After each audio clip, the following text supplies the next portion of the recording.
L'encadrement du secteur informel, source de croissance et de compétitivité, est au centre de la 3e édition de la Journée nationale du partenariat qui s'est tenue ce lundi à Abidjan. Il était question pour l'État et le secteur privé de réfléchir sur la problématique de la formalisation du secteur informel en Côte d'Ivoire.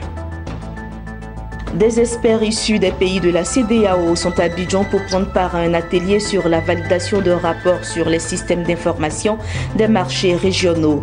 Cet atelier devrait leur permettre de comprendre, de maîtriser et d'agir sur le fonctionnement des marchés agricoles et de bétail.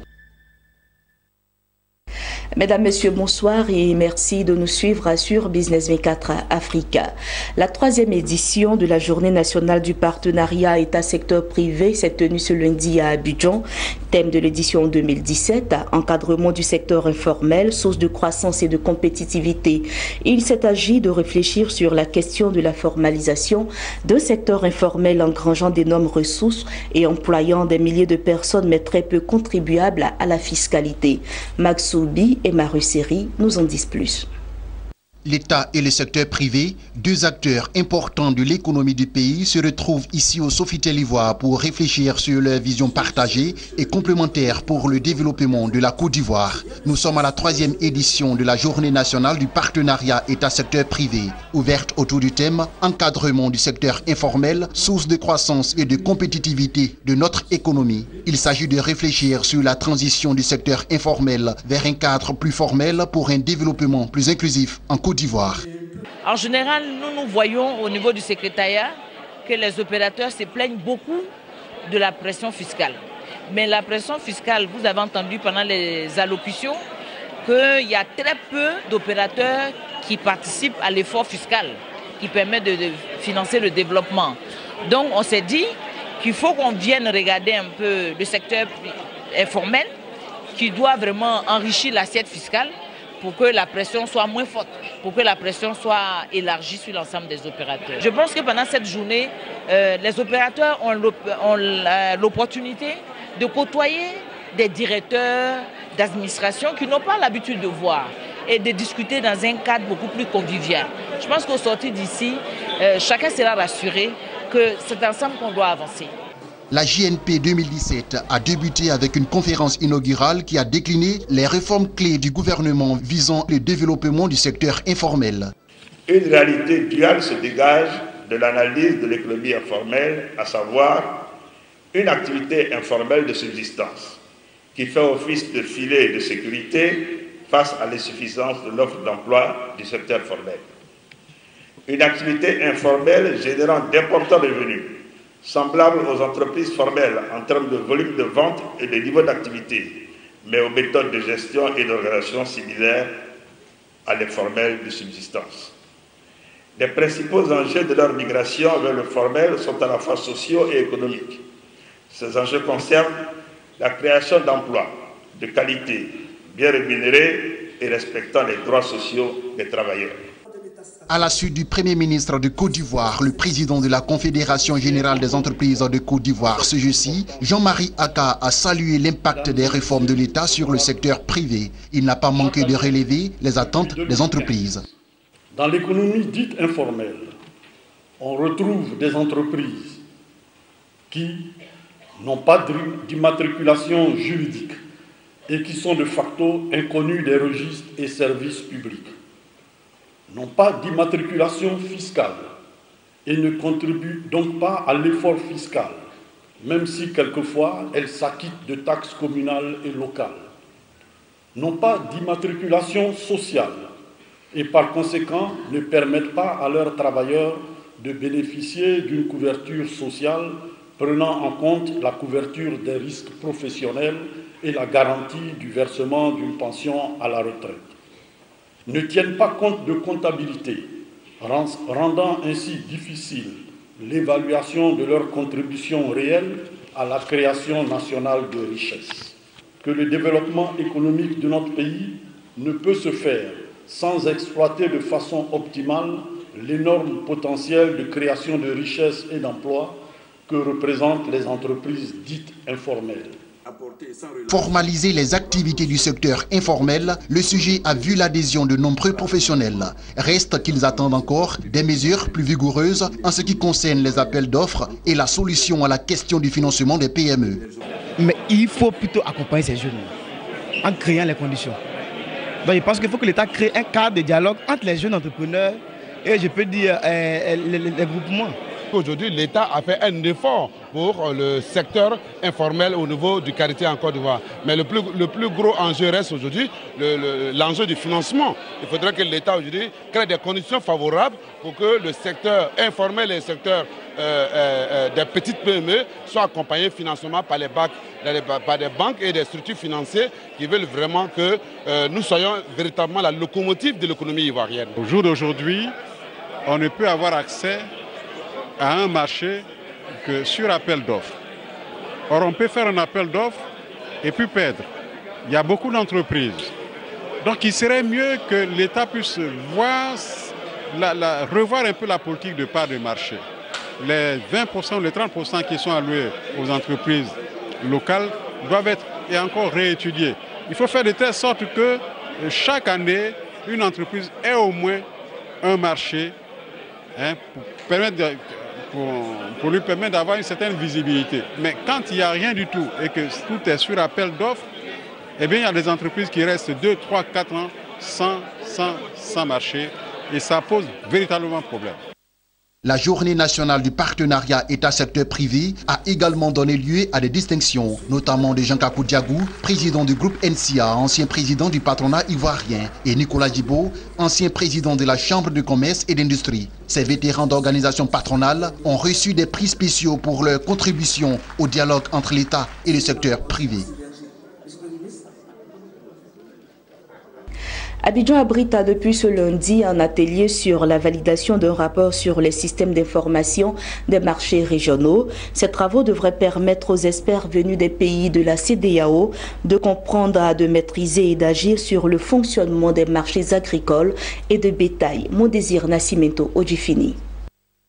2 jours pour les experts venus des pays de la CEDEAO, notamment du Burkina Faso, du Tchad, du Sénégal, de la Gambie, pour échanger sur la sécurité alimentaire. Au travers de cet atelier initié par le SILS, Comité permanent inter-État pour la lutte contre la sécheresse dans le Sahel, les participants sont appelés à valider une étude de faisabilité d'un projet pilote de système d'information sur les marchés régionaux.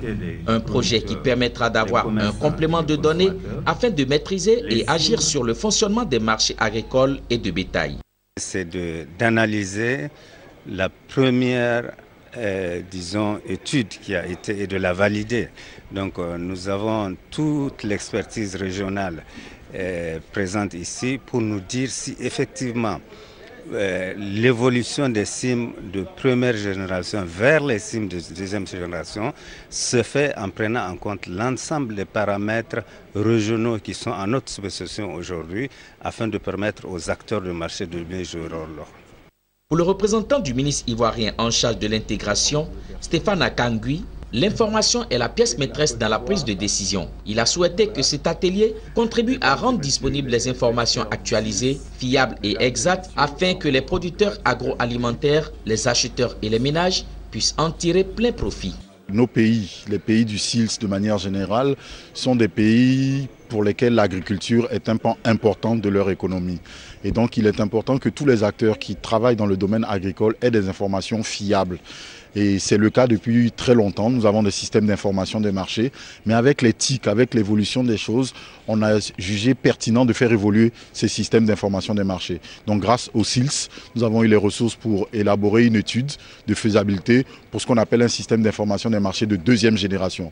Donc notre objectif en validant cette étude est de faire en sorte que les informations que les acteurs du secteur bétail, viande, agricole, aient des informations fiables, efficaces pour leur permettre de réagir et d'anticiper l'évolution des marchés.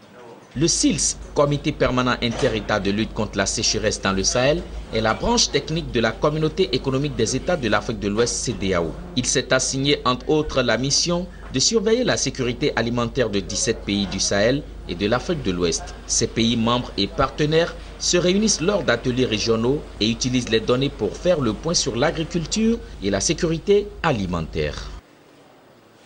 Le week-end dernier, le ministre ivoirien en charge des mines et de l'industrie s'est rendu dans le nord de la Côte d'Ivoire, précisément à Korogo. L'autorité gouvernementale a d'abord procédé à l'installation du comité de développement local minier de Korogo, avant de se rendre à la sucrerie africaine de Côte d'Ivoire, en abrégé SUCAF.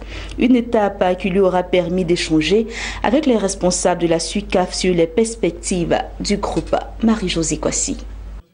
Dès son arrivée dans la capitale de la région du Poro ce vendredi, le ministre ivoirien en charge de l'industrie et des mines s'est rendu à la préfecture de Korogo où il a procédé à l'installation du comité de développement local minier CDLM. La mise en place de ce comité marque le début de l'exploitation du gisement de manganèse concédé à la société Chilo Manganèse SA dans les départements de Korogo et d'Ikodougou.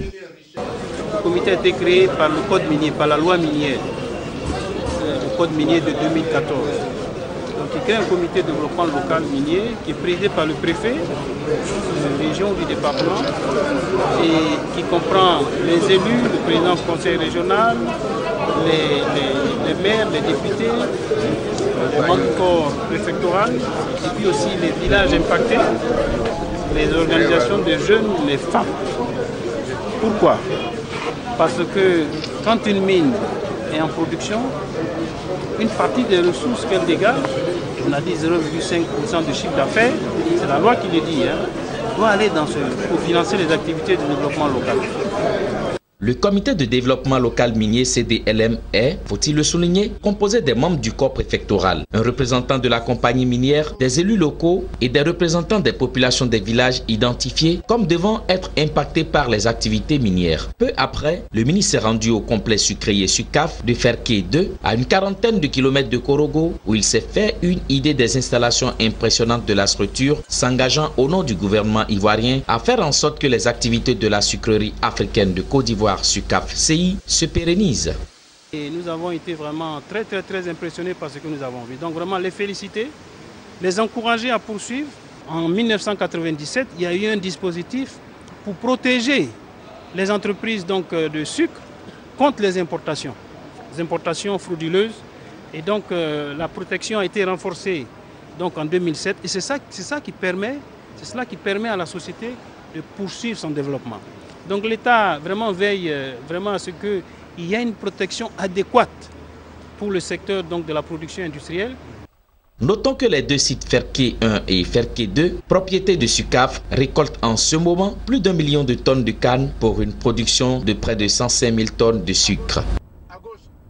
Et puis dans l'actualité en bref, le président de la CEDEAO, Marcel de Souza, a annoncé que la Banque africaine de développement et l'Union européenne vont injecter chacune 9 millions de dollars dans la construction de l'autoroute devant relier Lagos à Abidjan.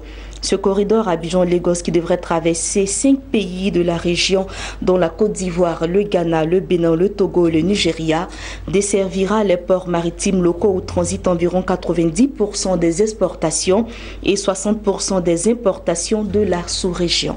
Voilà, c'est ici que s'achève cette édition. Merci à tous de l'avoir suivi et l'information continue sur Business 24 Africa.